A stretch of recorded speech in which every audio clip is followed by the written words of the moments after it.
Yeah. All right. Well, hello again to all the boys and girls out there in YouTube land watching. John and I of Georgia Beer Reviews back at you again with another edition of Stout Sunday. And joining me this morning, we have Mike from Brooklyn. Good morning, guys.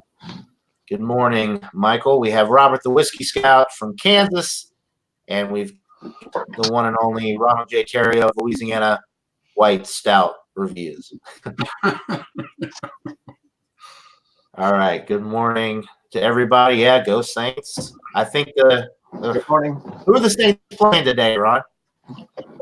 The Tennessee Oilers. Ooh. I mean, the Tennessee Titans. Okay. Should be interesting. One of the original American All right. teams. Right. So we'll go ahead and kick things off here. We'll start with Michael Kormaroff up in Brooklyn. What do you got, Michael? I have one of these Guinness Drought bottles, and it's 4.2%. Let me straighten it out so you can see it. Yeah, draft. And, we're not sure whether it's nitro or not. I probably think it's not, but we'll have to decide. And let me show you what it looks like in the glass. It poured with a nice head. It does have a nice head, the way it did pour, and it's a beige head. And I guess we're going to go around and show our beers first, so let's do that. Right. All right, Robert, what do you got? I haven't poured it yet. It's it's by Saugatuck Brewing Company out of Michigan. It's Beam Me Up Stouty, a coconut stout. It is 4.7% alcohol by volume and 36 IBUs. All right. Anything with coconut in it sounds good to me. I love coconut porter, coconut stout. Yeah, Haven't had a bad one yet. I kind of think the same. All right. So, Ron, what do you have this morning? I always get a kick out of when they have stouts and they're like 4.2% alcohol. I say to myself, what's stout about it? You know? Well, it's worth. You got to try it if it says stout on it, though.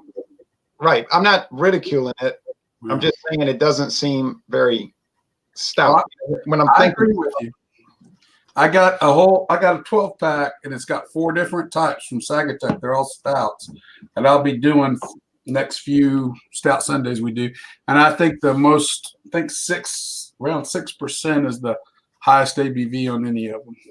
yeah, it'd be like if somebody said, "Quick, name a TV tough guy," and you said, "PB Herman." You'd say, I understand. all right. Well, anyway, all right.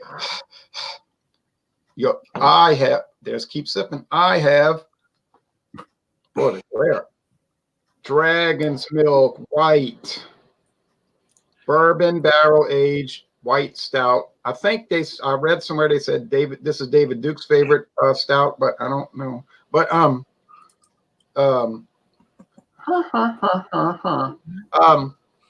it's from Michigan, and it is not nitro. And I bought it at Mathern's for $2.29. All right. And it's about the most stouty looking stout I've ever seen in my life. Right. Those white stouts, yeah. They got the chocolate flavor without all the roast. Like a lager. Or a blonde ale. Nice little head, but I mean, give me a break. If this is a stout, anything's a stout. Yeah. Those white stouts, that's what they do. They add the cocoa nibs and they get the chocolate flavors in there without roasting the barley malt really dark. So you don't get the dark color. It's a little bit lighter body, but you're supposed to get stout flavors because of the chocolate that they add in there. The ones that I've had have been pretty good, except for that Kentucky white Christmas stout or whatever it was that I had recently. That one was not very good. But for the most part, I've had good experiences with the white stouts. But yeah, like you said, Ron, not really a stout, just like a subcategory that, you know, it's anyway. It's called trying to sell stuff. Right. So the beer I've got was from Oscar Blues. And I've had this one before, but it's been a while. This one is from 2018. It's a 1050 barrel-aged Imperial Stout, 12.9% alcohol. I looked on the website. It says that This is aged for at least 8 months in bourbon barrels. So anyway, I'm excited to try this again. This was one of the ones that I rated very, very highly when I reviewed it on my channel. Really quick, let's go to the chat. We've got Trish in the chat, says good morning. Jacob Downs in the chat. We've got our own the Whiskey Scout in there as well. All right. So cheers to everybody in the chat. Hope you're having a good Sunday morning. With that being said, we got to go back around to Michael Kormaroff. Okay. One of the things I find most impressive in this Guinness drought is the head is not moving at all. It's just staying like this, which is very interesting. I guess they have come up with a system where when you do pour it, somehow the head just, stays pretty consistent. And it's a beige head, staying there, not moving at all. The body of the beer is more dark brown. You can see a little bit if you look through the light of a red highlight. So it's not black, it's brown, dark brown. Let me give it a nose. You certainly get the barley malts in the nose, and you can get kind of a stouty kind of smell to it. But it smells really good, and I think I'm going to take a sip. That's beautiful. All right. Cheers. Beautiful friar tuck. Okay. One thing about any Guinness that I've ever had, and this one goes along with it, there is kind of a little bit of a watery kind of feel to it. Yeah. And I guess in any 4.2% product you're going to have, it's going to be a slight wateriness. But what I do have to say is, even though it's a little bit watery, the taste does follow it really strongly, that it backs it up. So, you almost don't mind it being watery because it really has a consistent, nice taste. And you're getting some of the roasted malts in there as well. And it's extremely drinkable. And I don't know, it's just like, it's an amazing product. Hey, Michael, can I say something real fast? Sure. When you see that word D-R-A-U-G-H-T, it's actually the old English way of spelling draft. So it's pronounced the same as draft. It's just an older way of spelling it. Okay, so it's draft, even though it says look in the English way, it looks like it's drought. It's draft. Yeah, in our minds, it's saying drought, but it's actually pronounced draft. Okay. And we might say that pronunciation is daft, but that's the English way. So I guess what Guinness was trying to make this be, and I think they're being very successful, is it to taste more like the draft Guinness you would get out of the keg, in a bottle or in a can. Obviously, they do both, whatever. And it seems like in the can with the widget, you're getting the nitrogen. I think this is carbon dioxide. I don't think this is nitrogen, by the way. Yeah, I don't get that impression either. But they, I mean, if you're watching these Kentucky people, and again, they're entitled to whatever they think, talking about, glued in nitrogen layers, sounded too scientific and weird for me. But again, I repeated it on John's site just because that's what they said. All you got to do is take a flashlight, and when you get the empty bottle, shine it up in the bottle. And if you don't see anything glued, then there's your answer. Right. And I don't see anything at all. So, I mean, I think almost for sure that it's just a regular carbon dioxide Guinness draft. And it's very good. And I am enjoying it. I will keep mulling it over, and I'll have a number for you later. And that's similar. That's similar to what Ronald Reagan drank when he went to Ireland in 1985 or whatever. And the Irish Guinness draft, I think, is probably like 3.8%. So they'll just go to the pub and drink those things, never get. It was probably better that way, 3.8, because they tend to drink a lot in Ireland. Because they drink like 20 of them. So so you wouldn't want to go to a pub and with a bunch of Irish guys drinking imperial pints of Guinness Foreign Extra Stout. That could get it'd get very interesting. That's for sure. Yeah.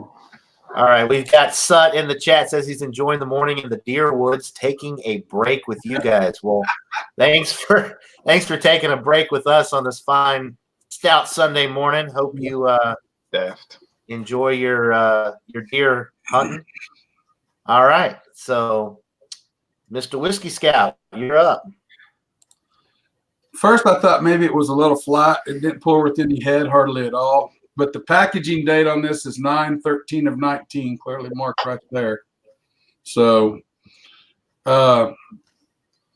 truthfully, on the nose, you just get a little bit of dark malts. That is it. I mean, there is nothing else there. And it's not very strong. It's kind of on the faint side. You really got to put your nose into it. CBS, I can smell from this distance, or KBS, or any number of good stouts. This one here, you've got to have it right here. But taking that aside, and you can't see through it, it's got the darkness of a stout. I mean, I can hold it up to the light there, and there's no light coming through. But on the flavor, it's very light coconut, very light on the dark malts. That's it. I mean, there's not the coconut's there. It's a good coconut. It's not overwhelming. It's not overpowering in any way. The dark malts though it's just light. It drinks like a light stout, think of a light beer stout, light stout beer, whatever. I mean, that's exactly what it drinks like. It's got the flavors there. They're all dialed back. They're very muted, but they're there. It's very underwhelming. Maybe they could make a Bud Light stout. They could sell that to Bud Light for that purpose, probably. Yeah. Oh man, I'm sorry to hear that. Sorry, it's a bummer, Whiskey Scout.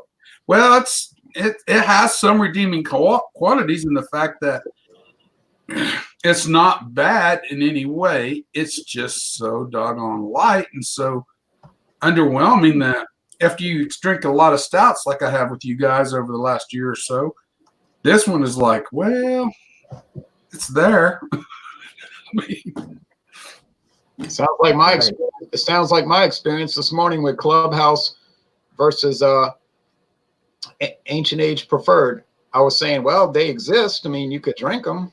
Right. Aside from that, I don't know what would be the purpose of buying them unless you just wanted the 80 proof. There's really but neither one of those is bad. It's not like you drink them and say, oh, this is bad. You just drink them and say, this is like nothing. It's like there's nothing there.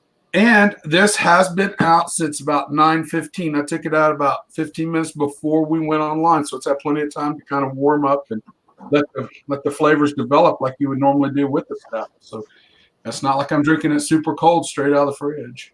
Right, you did the right protocol. Yeah. Yeah, Friar Tuck says he prefers 6% or higher. Thank you. Yeah, I agree. Whiskey Scout agrees. I think we all agree. I started with Guinness. That was probably the first stout that I had to get me into those types of flavors. And then once I started drinking the higher alcohol stuff, I mean, it's really, for me anyway, there's no going back. I mean, I could drink a Guinness and I might enjoy it somewhat, but I wouldn't seek it out like I would the higher alcohol stouts. There's just not enough body or not enough body with the super low ABV stouts. Yeah. You're right. Just like with those session IPAs, they're so thin in the body. They're so thin in the body. Yeah. It's like, wow, why am I drinking this when I could have bought Milwaukee's Best Light, which was probably better? Okay. Maybe the Guinness gets extra points because of its history. People just like the whole story behind it. Yeah, and beyond that particular 4.2% ABV so-called stout, really porter, but that one has a lot of good flavor. It's rich, creamy, has some coffee notes, malt, dark roasted malts. Right. So, yeah. I'm going with the 4 and extra. That one is a jewel. I mean, that's what Guinness should be right there. The 4 and extra. And then when you do a whiskey infusion like I did, right, that just makes it even better. Oh. All right, so Ron, we got to go you with your dragon's milk there. This should be interesting. I like to drink milk, but I never had dragon's milk. But I think I'm going to start doing some more whiskey infusions with beer, like maybe rum infusions. I figured, what the heck, it could be interesting. People seem to like the whiskey infusions I did with the Guinness Foreign Extra. I did 3. Yeah, and that was a interesting video. Yeah, the feedback was very positive. So I'm thinking while y'all are talking, of course I'm listening to y'all. I ignore people, but I'm thinking, man, I could do a whole series of rum and whiskey infusions, and if it doesn't work out, all I gotta do is just stop doing it, right? Right. Okay, so now here is this. No, this is not marmalade, and it's not what you call that kind of juice, apricot juice. Although people are probably saying, you lied, it is apricot juice. Now, you notice it didn't retain much head, just a little bit thin layer. Now, the aroma. Looks like punch from a wedding bowl or something. I drank some of that. I got a video coming up that was just like drinking punch. Yeah.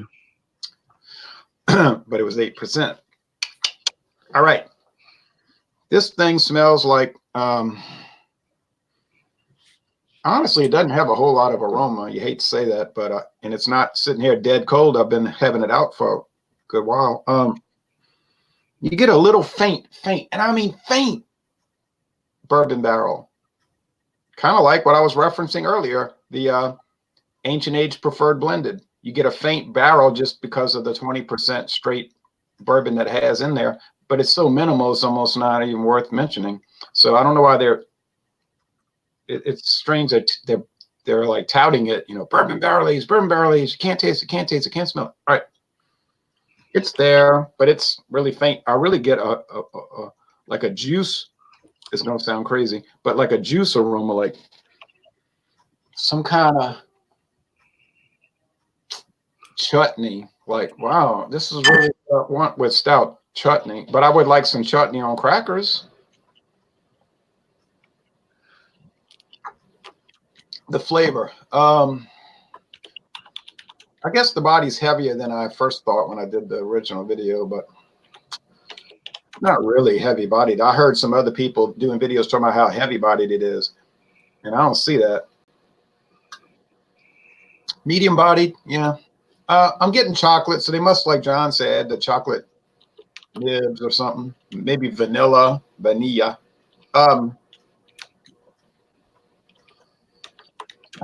Pale malts. Faint. And we want to really emphasize the word faint. Bourbon barrel. Some water. And I like water. I don't usually pay much for it.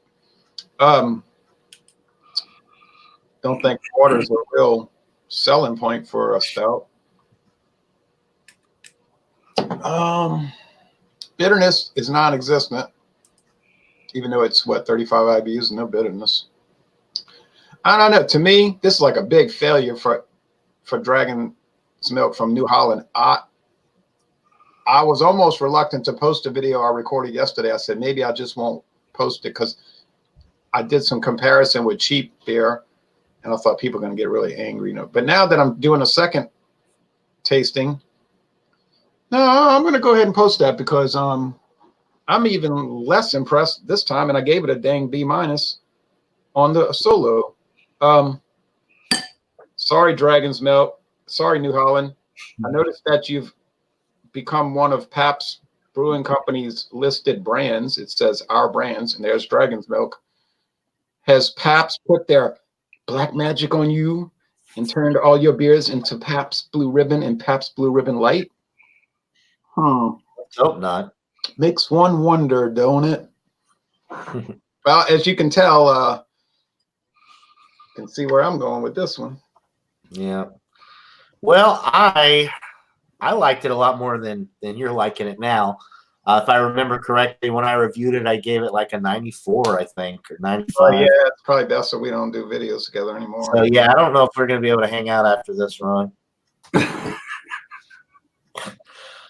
Oh, man. So we've got Friar Tuck is Goose Island Oktoberfest.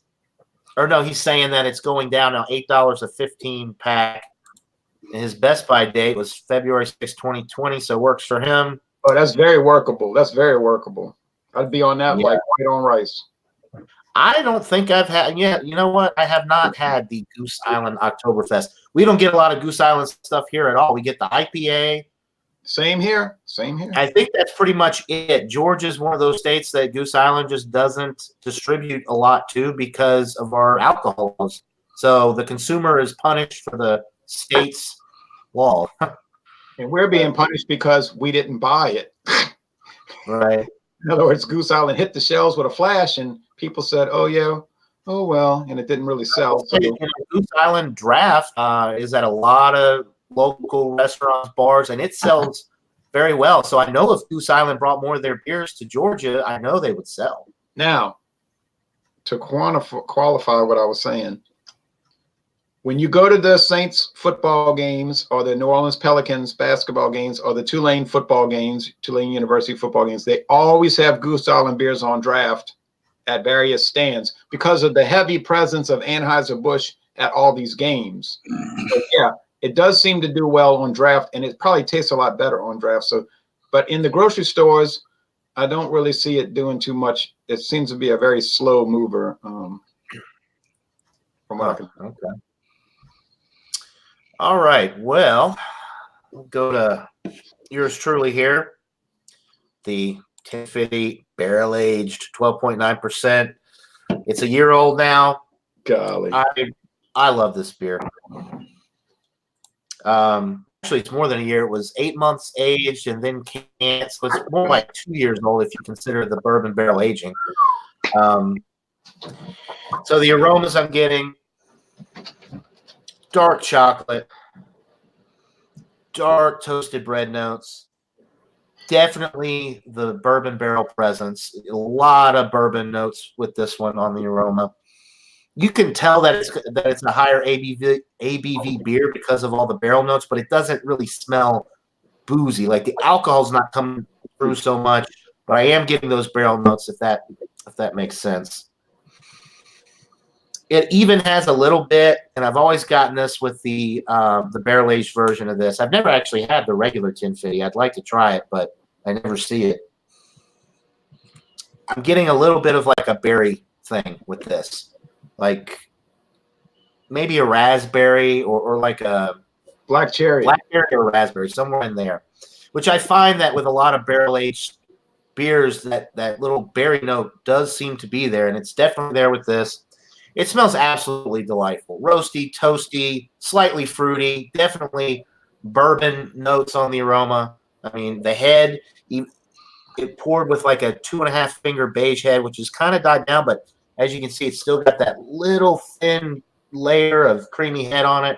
I mean, it's just a beautiful appearance. So cheers, guys. Cheers to you. Cheers. I wish I could say cheers. Man. Palate follows the nose.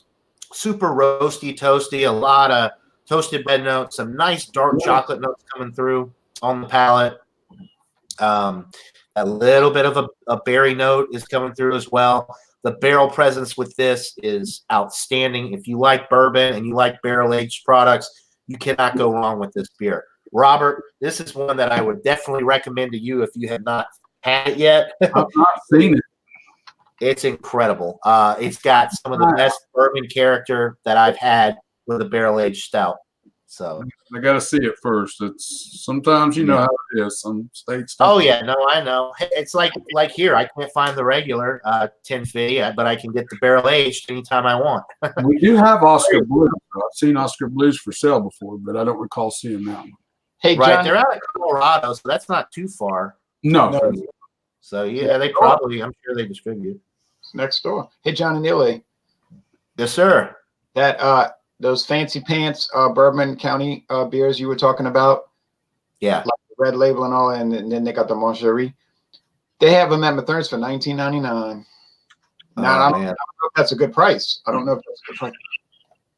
Let me write you a check. Just mail them out to me. I'm not trying to make a joke. Like, is that a good price? Well, the original, the standard variant, I think is $12.99 or $14.99. Michael won't be able to help me out with this. But all of the special edition ones, like the Cafe de Olla, the cherry one, all the different variants are actually more expensive than the original. So $19.99 is actually a good deal because the one I got was $21.99. So you're saving a couple bucks. Oh, and look, talking about Bourbon County. See this one I have here? This 2019 Bourbon County Stout. This bottle, which I have in my fridge, waiting to be reviewed. Doesn't it look delicious? It was $10.99 at Mathern's. But yeah, that's an incredible because normally the Bourbon County is $12.99 for the original. That's a really good price because the co-op originally had that for $11.99, which I thought was a good price, but I didn't get there in time to buy it. So. And wait. I think it's around $15.99 here. I haven't bought one yet. I don't know if they still got them left. That's a really good price. You know how they have heroin addicts and they'll say like, "Oh, I'm gonna stop. You know, I'm better now. I'm gonna do better." And then you're like, "Yeah, sure." And then later you're like, "What's that, dude?" "Oh, my aunt, she's sick and she has to take shots." So you might say to me, "Hey, Ronald, thought you said you weren't buying any." And I'm like, "Oh, this? Well, I was shopping and I can't help. I need help." Yesterday, I was just minding my business in Mathern's, trying to be good, and it just jumped in your hand. It's $5.49 a bottle. It's $5.49 a bottle. I would buy another 4-pack in a heartbeat if I could find it, but it's. I think $5.49 a bottle's good. Yeah, $5.55, which is 6 cents more. That's the same thing. So beer guys drinking regular. Beer guys drinking a regular 1050, 2018. So nice. Yeah, lucky me. It's funny. I go to this place in Fairburn every once in a while. I went there the other day, and they still have this stuff sitting on the shelf from 2 years ago. Now, I'm sure once it's gone, but nobody's buying it except me. So every time I go out there, I try to pick up a can. How much does a can cost? It's world class. It's incredible. As it ages, as they celerate it for me, I mean, it's in a can on the shelf, so it's not getting exposed to light or anything. And correct. I mean, it just keeps getting better and better. How much was it, John? Do you remember the price? Yeah, it's not cheap. It's $10.99 for a can. Okay, all right. So that's as pricey as the Bourbon County, but a better price because you're getting 19.2 ounces as opposed to 16.9. Right. And this is over a year old now in the can, so I think it's worth it. Hey, look what the ABV is this year. What is it, 15 something or 15.2? Wow. Looks like none of that's going to Georgia, at least as we see it right now. No, that's why the one that I got, one of the variants, the Cafe de Olla, is only 13.5, which I say only 13.5 like it's a low alcohol. It's a weak one. That's a weak beer. I can tell you where this beer's going. In your belly. First in my mouth. Right. But the Goose Island, the Bourbon County, we were talking about this a little bit off air, but I'll let the viewers out there know. Of course, I don't get any of the ones that are over 14%. I bought a bottle of the Cafe de Olla, which is 13.5%. It was a 1 bottle limit per customer. It was $21.99 for the variant that I got. So what I'm going to do is I'm just going to go back every day next week, and as long as they have some on the shelf, I'm just going to buy a bottle a day. Why don't you get a disguise? Go in and then go and put your disguise on, and you'll fool them because they're not too quick when it comes. Yeah, I don't really think they care too much. They just, it's not that the state is allocating it like that. It's that store wants to let everybody get a chance to buy it, which to me is, I understand it, but at the same time, it's like my money is just as good as anybody else's. I want to buy it all right now. So and you know what I like about Mathern's? What's that? They have no limits. If they've come, if you That's go in there and you say, I want every bit of the Moncherie from Bourbon County that you've got, they say, you got it. They'll bring out all of it and you can buy it because they say, we want the money right now. We don't want promises that somebody doesn't come back later. You know what I mean? You make the sale now. That's their philosophy. Right. And so their attitude is, hey, you didn't call us. We would have held a bottle for you. You didn't call. Some guy came in with his American Express and he took it all. I'm sorry, it's gone. And that happens with their liquor. Their liquor is like, people get so angry, you know, like, I wanted that old Fitzgerald. And they're like, man, it's gone. It's Cash on the barrel head. Give it to us. We see it. We sell it. Right. There you go. That's how it should be. Yeah. We got Sut saying that nothing like a bud after a hunt. He got an 18-pack of 16-ounce aluminum cans that are waiting on him. All right. All right. Make sure the gun is put up. Right. You wanna practice safety, Ronald. Yep. So practice safety, so One night I reload, and one night I was reloading, and I was drinking some apple pie moonshine in the process.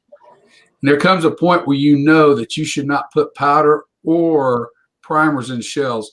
So I spent the rest of the night resizing every bit of brass I had. You can't screw resizing up. It's just running it up in there, makes it back normal size. That's all I did. I wouldn't have about it. But you were sane enough to realize it. See, sometimes these people are doing it with their weapon and they don't realize how messed up they are, and you can have severe problems. Yeah, well, I've had one in my life go through, and I don't never want to repeat that experience. right. Like the guy from Chicago, the band Chicago, in 1978. That was a good example of what not to do. Yeah, I didn't You know. don't get second chances a lot of times, so you got to be careful. Yep. Oh yeah, he was getting loaded and playing around with a shotgun, and it went off, and he died. I mean, it's quick, but it's sad. It is sad. All right, so let's brighten things up a little bit and go back to Michael with his So his draft. look at this now, and I've been sipping on it. I haven't been downing it, even though you could down this. It's down to, you notice how the head is still there, and it's not going away, it's rich, which is really nice. As Jay said earlier, the creaminess is one of the most amazing things about the Guinness. Very creamy, very drinkable, and I am going to give it a 95. I agree. All right, wow, that is honestly, I'm a little surprised. I did not expect that to get a 95 from you. No, I actually, and I guess the reason it got such a high rating is it's the combination, and the look is involved too. The way when you do pour it, you get that Guinness effect. I like that.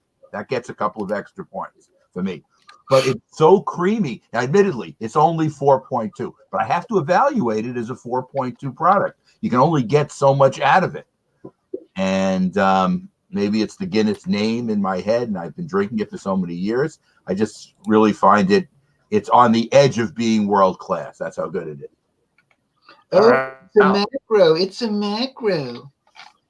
Okay, I can accept it. It's a macro, and I'll accept it. It's a good. It's okay. Look, Good beer is a good beer.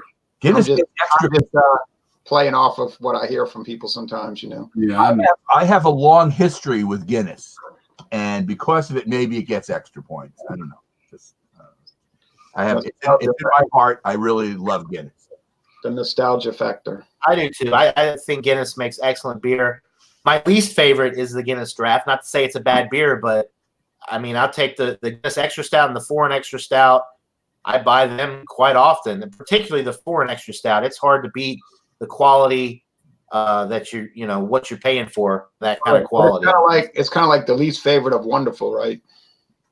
Right, exactly. Nothing against it. If I wanted to pound stouts all day, then that would be one I would go for, because you drink plenty of, a lot of them. It's about as sessionable as a stout can get, and you still get all those nice flavors. They're just watered down somewhat, I guess, or a lot lighter bodied than what I'm used to now. My palate has been spoiled.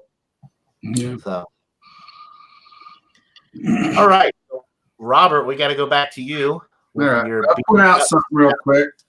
I take notes, on the stuff I do. And this is today's note. This is a 78, which is what I'm giving this beer. There was a little bitterness that developed on this tongue later, about halfway through, that wasn't there before. that kind of helped a little bit. And you'll notice though, there's 100 and a 75, and the 100 was from the that coconut macaroon from the brewery. I really like that a lot. But you'll notice I get more writing. I take more notes on the ones that I don't like as much. I think I find myself explaining why I don't like it. I don't know, but I give it a 78. It's a bit watery. There is a little bit of development of bitterness on the side of the tongue that kind of saves a little bit, that helps it out. It is drinkable. It is sessionable in some ways. It would be more sessionable than 90% of what you would normally find. And that's because of the low ABV and the wateriness to it. But it would have to be something you would like to really drink a lot of it. I got 3 left. I'll drink them. There's no problem. But I would never buy it again. Okay. So. All right. So 78 out of that's the lowest score we've had on a Stout Sunday in a while, and I'm interested to see what Ron's going to give that Dragon's Milk White, because it doesn't sound like he's too favorable towards it either. So, Ron, what are you thinking? Well, I was letting it warm. It still doesn't have really any different aroma. Still has that vanilla, that bourbon barrel, that like little light chocolate.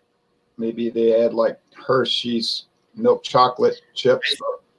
I'm pretty sure they add cocoa nibs to it, if I remember correctly. I was looking at the website. Yeah, but I didn't see that on there. But they had caramel. But that's what those are. They're like those Hershey's chocolate little things people cook with. Those little nibs. Those little like a little mini kisses. Yeah, Hershey like, minis. Yeah, they're like the size of they're almost like the size of double up buckshot, a quarter of an acorn, you know. They but you could buy them in the baking section at the store and people cook with them, or in this case they bought them and they brewed with them. There's not a lot of action from the nose. Am I smelling anything bad? Certainly not. It's just kind of vacant. The taste,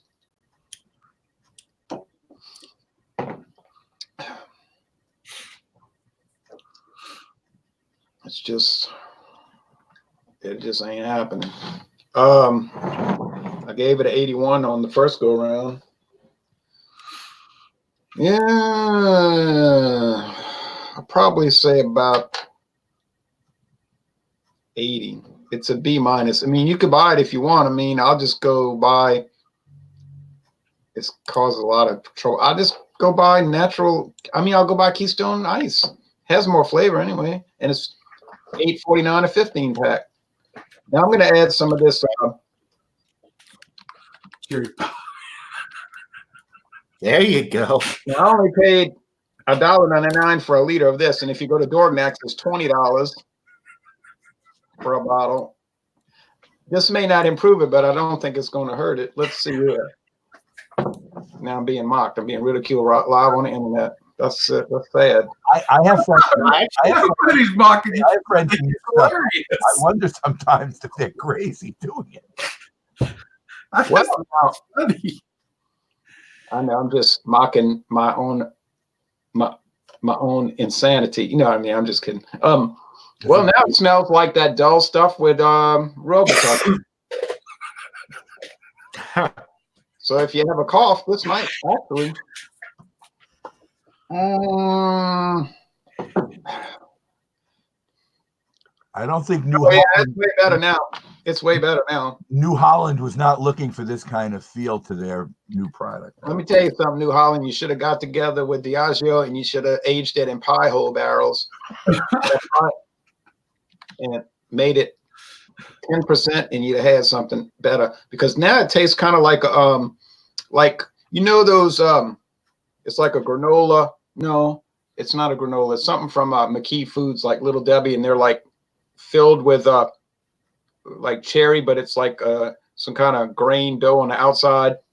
Now it tastes like one of those, a dessert, like almost like a cherry cobbler. Yeah, it's a lot better now. Yeah. Mhm. All right. So what would you raise your score to now with the pie hole in there? You do a pie hole cherry pie infusion with dragon's milk. That's right. Gotta walk around. Boy, it sure smooths it out too. About 90. I thought he was going Oh to wow. say 81. Whole letter. That's impressive. Okay. You let me down. I thought you was going to say 81. No, I'm sorry. I feel about a 90. It's pretty good now, but I'm not going to go pay $2.29 for enough. You know what I'm going to do? Talking about Milwaukee's Best Light, I do have some of that. I could do a cherry pie hole cherry pie infusion with Milwaukee's Best Light. And that would Oh God. I don't know about be, that. that could be something. I have a little bit left. Look. Yeah. Cheers to Friar Tuck. He's got to go get some wood into the wood stove. Thanks for stopping by, Friar Tuck. Glad you could make it, and you have a Merry Christmas as well. Thanks, Friar Tuck. Please bring back your videos. Shane. Where is Shane Fudge? Shane Fudge says he once bought 2 packs of those 10-50 barrel aged for $15. Oh, now you just make me feel bad, Shane. What? They must have said been it, he had wrong. it wrong. He thinks the right. You should have let him know. You should have said, look, wait. So Shane lucked out, yeah, and got the. I thought that's happened with me before. I got a that variety pack of the Elysian pumpkin beers for like $9.99 or something for a 12, or I can't remember exactly, but it was dirt cheap. And I looked it up later. Those things normally run like between $15.99 and $18.99 for the 12 pack. So I got a really good deal on that. But yeah, that's a heck of a deal, Shane. Get on here, man, before we go off and do a quick stout review. If you're still listening, I still have room on my page to fit him in. that's right. And see, I've still got to give my rating here. Well, you guys know it's going to be good. I've reviewed this before. I've got nothing but praise for the barrel aged 1050 here. I'm going 99. It's world class. I mean, it doesn't get a perfect score because I've had a few beers, a few stouts that are better than this, but it's right there. I mean, it's as close to perfect as you can get without actually being perfect. I would go that high. Yeah. Yep.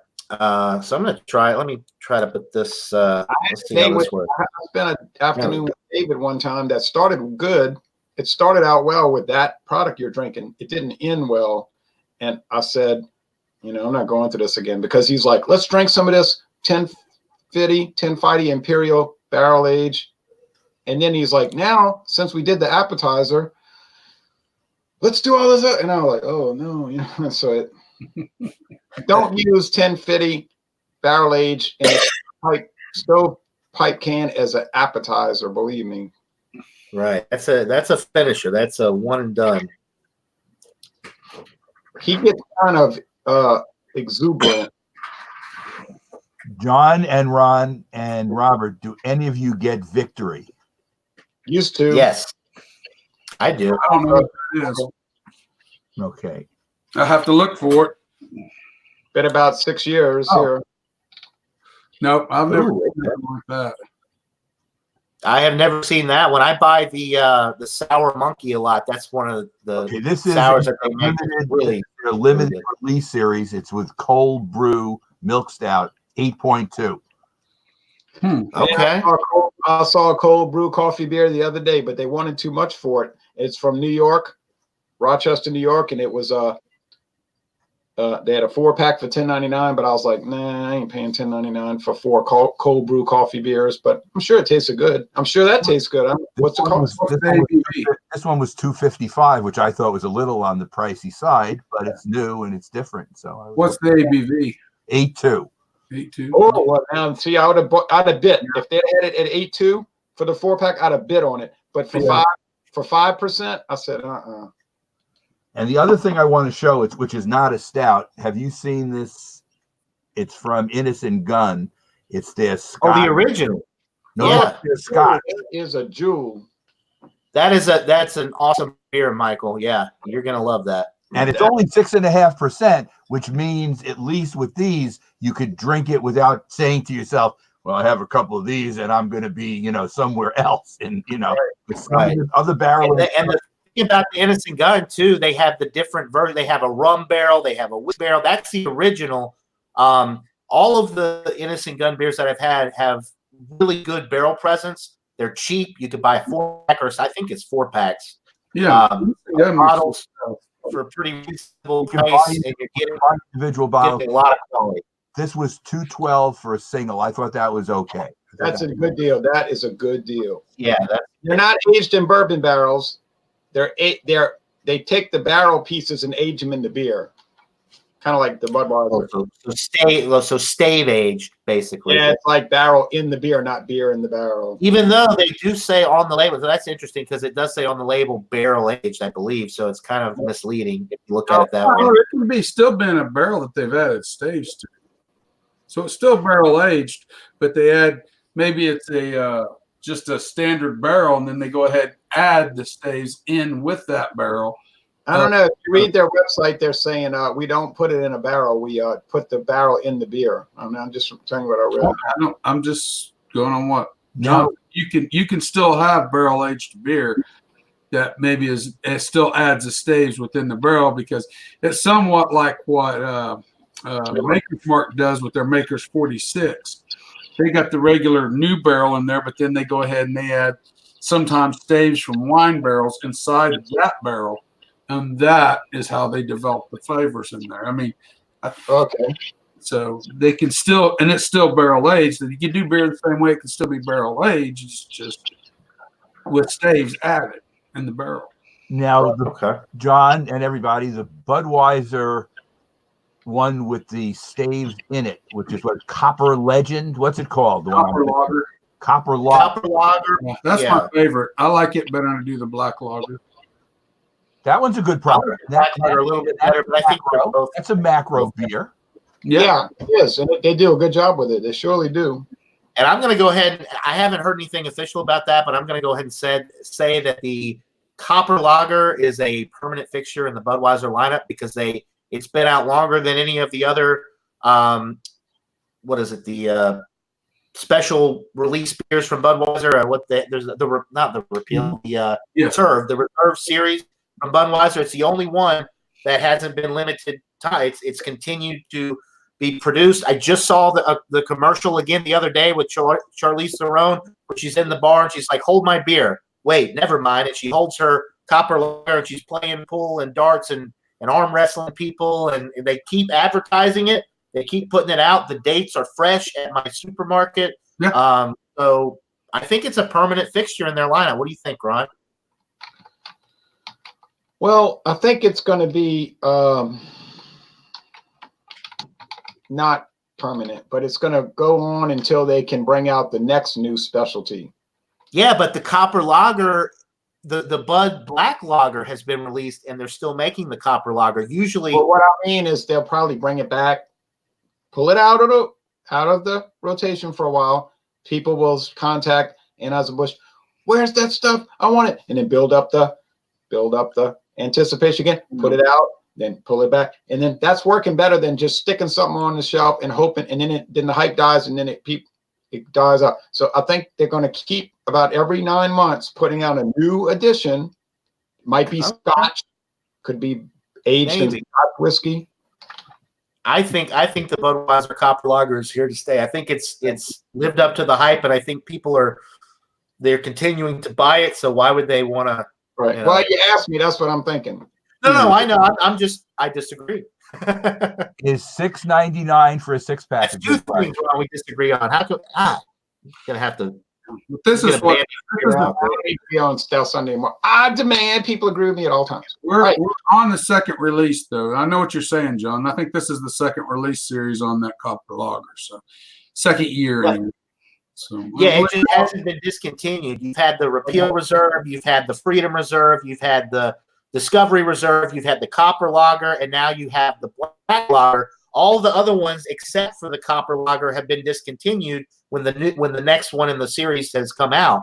But the Black Lager came out, and they're still marketing and pushing the copper lager as well as still making it. You're based right. on the Yeah, you're right about that. You're right about that. that Now, I've seen. So Every reserve.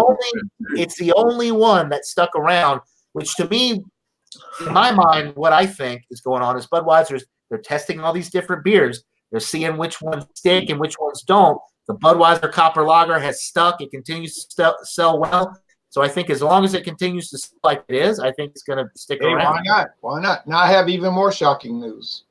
Uh-oh. Drum roll, please. I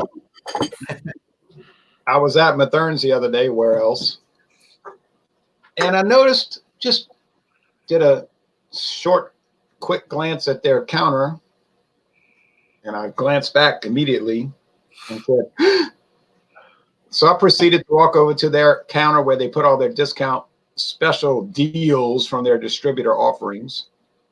And they had a price tag, $9.99. One bottle, one single solo uno bottle, $9.99. So I bought it. I know I got to stop, right? Where does it end? But anyway, this is what I bought for $9.99. I don't know if that's a good deal, but I bought it. It is a good deal. Anything about it? The Appleton Estate is usually like $18.99 to $21.99 a bottle. That's what I was noticing. Yeah. You know, at Walmart, it's like $19.99. The brand? It's Jamaican rum, Robert, I believe, right? Ron? Jamaican rum, or is it? Yeah, I've seen that. Jamaican Gold Rum. It's one of the real old brands from an estate called Appleton Estate. It's 11,000 acre estate in Jamaica, and they make all kinds, of course, overproof. 18-year age. You can pay $189.99. But I bought their flagship, and I figured for $9.99, that's like half off. I'm getting it. Yeah, I think that's a great deal. It's pretty. It's not premium, but it's definitely middle of the road, getting up there towards premium here. Kind of a Bacardi type thing. Yeah, in the Bacardi price range. Yeah. They're made by a company called Ray and Nephew, which the big brand of Ray and Nephew is the 151 overproof rum. 151. I was like, man, I don't need that in my life. 151 proof.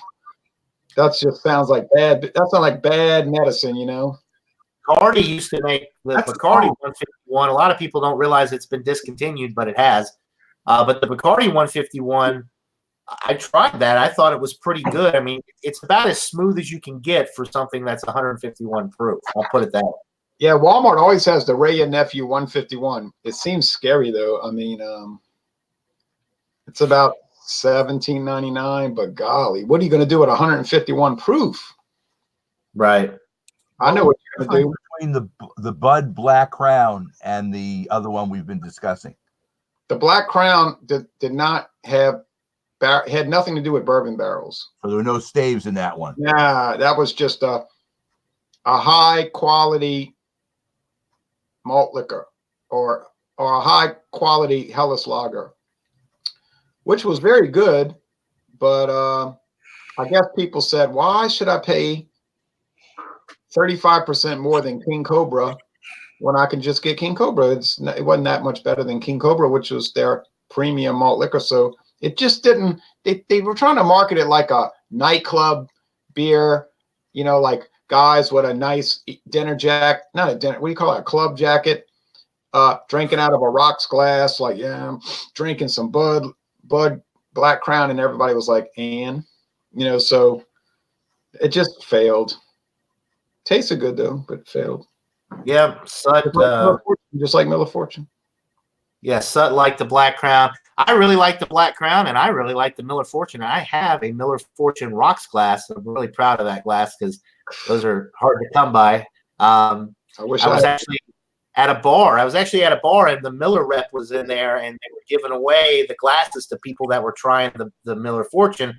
And I was like, well, heck yeah, let me try one. And I got the glass with it. Lucky dog. I thought that was a really cool marketing campaign, and if they had stuck with it, I think that Miller Fortune might still be around. But the whole, when you're going to a bar or a club, whatever, and you don't want a spirit, but you don't want a beer, you drink this beer, and it's got the spirit character to it. and I can't remember. They had the British guy. Yeah, an actor. I can't remember. The actor do the ads for him, and they were really cool. And he would drive up in a Jaguar and get out. The guy'd be walking out of the bar, and he said, you could go home now and call it a night, or you could live adventurously and walk back in that door and have no regrets or whatever. So the guy grabs the beer, he turns around, he walks back into the club, and I mean, it was a cool ad campaign, and I thought the beer. That company's really impatient. They're so impatient. Like if they put something new out and it doesn't immediately catch fire, they just kill it. I mean, they don't play around. Like so, the best beer they made in the last 20 years was the Busch Signature Copper Lager. They did an ad campaign during the Super Bowl. Then nothing, and then I don't know. I don't understand that. William Kepley, our good buddy William Kepley, who hopefully, if you're out there watching, William, we hope you're doing well. He said, and I agree with him. He was talking about, because Busch is so big in the NASCAR scene. So if they had taken the Busch Signature Copper Lager and slapped it on a race car, that sucker would be selling to this day. It'd be probably the most popular Anheuser-Busch beer on the market, honestly. Yeah. Well, I don't know, because you see, Bud Light drinkers are really weird. Like if they see any kind of color like amber, they're going to be like, I'm not drinking it. It's going to be bitter. It's going to be strong, and then they just won't drink it. And then Busch drinkers are so loyal. If they had another Busch beer like that had the Busch label on it, I think they might convert some people over to that side. You're right, Ron. You're right about the Bud Light drinkers. I know a couple of them, and oh my God, getting them to try anything different is like pulling teeth. It's like, just try it. You'll like it. No, it's going to be too strong. It's going to be too strong. I know. It's horrible. And I watch these people. I watch people so carefully. Like I always try to examine people, right? Like without being too conspicuous, but I'll be drinking with people and they're like, hey, man, you want a beer? I know what I'm about to be offered. I say, yeah. They say, we got Bud Light. And I'm like, oh, yeah, wow. So they're so excited. Like I've been working all day at the steel mill, and I'm going to come home. I'm going to drink some Bud Light. I'm like, oh, man, I would be even like more depressed. But anyway, I mean, I like Bud Light, but it's like, why would you get excited about that? It's like somebody making me excited about, man, we're having hamburgers tonight. What are you having? Big Macs. And I'd be like, oh, yeah. So Right. I just watch the people. They'll open the can, and I would say port, but of course they don't do that. No. Yeah. Bud Light, and they got their little insulator, and they're like, They pour it straight in. yeah. So then they're like this. Excuse me. Hold on just a second. So they're like, oh, man, it's been a day, man.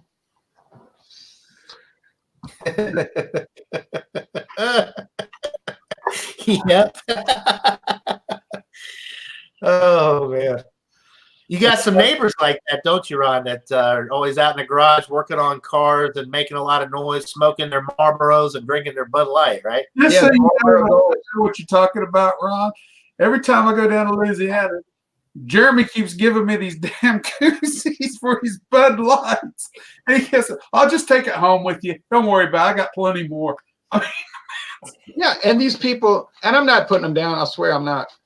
But they just love it. They're like, oh, man, Bud, a real man's beer. And I'm like, here I am, Nerd City Capital. I'm like, hey, you want to try some of this?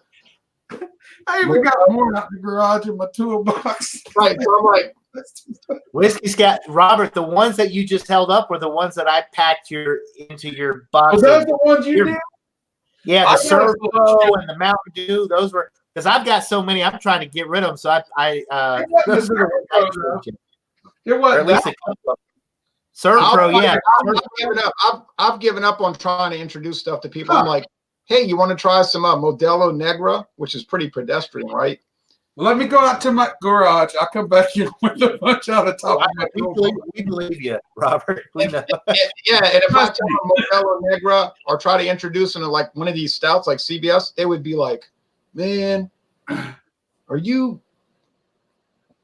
like men? Like, you know what I'm saying? Are you like, homosexual, and I'll be like, what? What? You know, it's like Drunken one is here. Look.